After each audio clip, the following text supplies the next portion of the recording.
बिस्मिल्लाहिर्रहमानिर्रहीम। हमारा जो आज का टॉपिक है वो है फ्रेडल क्राफ्ट अल्काइलेशन या एसाइलेशन रिएक्शन के ये कौन से रिएक्शन होते हैं। देखें, अल्काइलेशन मीन अल्काइल ग्रुप का बेंजीन के साथ अटैच्ड होना, एसाइलेशन मीन एसाइल ग्रुप का बेंजीन के साथ अटैच्ड होना। अल्काइल ग्रुप सिंपली आर को कहते हैं और एसाइल ग्रुप उसको कहते हैं जब ये आर कार्बोनिल कार्बन के साथ अटैच्ड हो जाए। अब देखें, अगर सबसे पहले मैं अल्काइलेशन करना चाहता हूँ देखिए, अल्काइल हैलाइड जो है ये रिएक्ट करता है किसके साथ, AlCl3 के साथ। AlCl4 माइनस और अल्काइल ग्रुप बना देता है।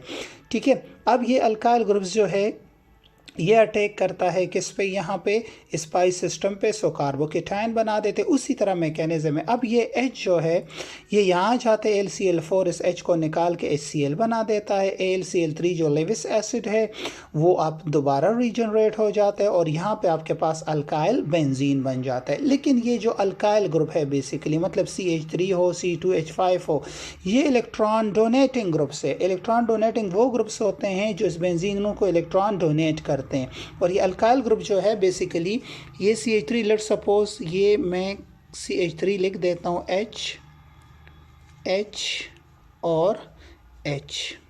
अब ये बेंजीन रिंग को इलेक्ट्रॉन ऐसे देते हैं कि ये सिग्मा बॉन्ड इस बेंजीन रिंग को दे देता है, जिसकी वजह से हम इसको हाइपर कंजुगेशन भी कहते हैं और नॉन बॉन्ड रेजोनेंस भी कहते हैं। क्योंकि CH3 ग्रुप के पास यहाँ पे H कोई लॉन पेयर ऑफ इलेक्ट्रॉन नहीं है, तो ये अपने ये सिग्मा बॉन्ड यहाँ पे दे देते हैं, मतलब ये इसको दे देता है, जिसकी वजह से ये हाइड्रोजन इसी पोजीशन पे रहता है और ये सिग्मा बॉन्ड इधर आ जाते हैं। मतलब इस बेंजीन रिंग के साथ यहाँ पे सिंगल बॉन्ड है ना, तो फिर ये डबल हो जाता है।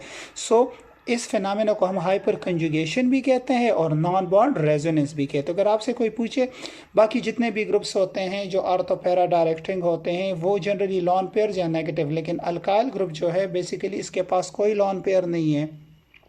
ये अपना जो हाइड्रोजन वाला बॉन्ड है ये कंप्लीटली शिफ्ट कर देते, तो इसको हाइपर कंजुगेशन या नॉन बॉन्ड रेजोनेंस भी कहते हैं।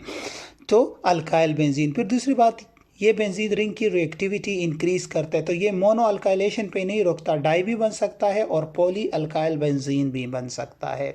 इसी तरह अगर आप यहाँ पे देखें, this is acyl chloride AlCl3 के साथ, AlCl4 उसी तरह -1 बना देगा, फिर यहाँ पे +RC प्लस एसाइल ग्रुप बना देगा। अब ये एसाइल ग्रुप उसी तरह किस पे अटैक करेगा, this acyl group attack on किस पे करेगा, इस बेंजीन रिंग पे अटैक करेगा और उसी तरह कार्बोकेटाइन बना देगा। अब ये कार्बोकेटाइन AlCl4 यहाँ पे अगेन ये हाइड्रोजन उसी तरह यहाँ पे आ जाएगा और ये H इस Cl4 के साथ, सो ये HCl AlCl3 और ये एसाइल बेंजीन। अब ये जो ग्रुप है बेसिकली ये इलेक्ट्रॉन विड्रॉविंग ग्रुप है, ये इलेक्ट्रॉन अपनी तरफ खींचते हैं बेंजीन, क्योंकि इसका कैरेक्टर ज़्यादा है, ऑक्सीजन भी है, जिसकी वजह से बेंजीन रिंग की reactivity for further chemical reaction decrease हो जाती है। सो आपके पास मोनो सब्सटीट्यूटेड एसाइल बेंजीन बनता है।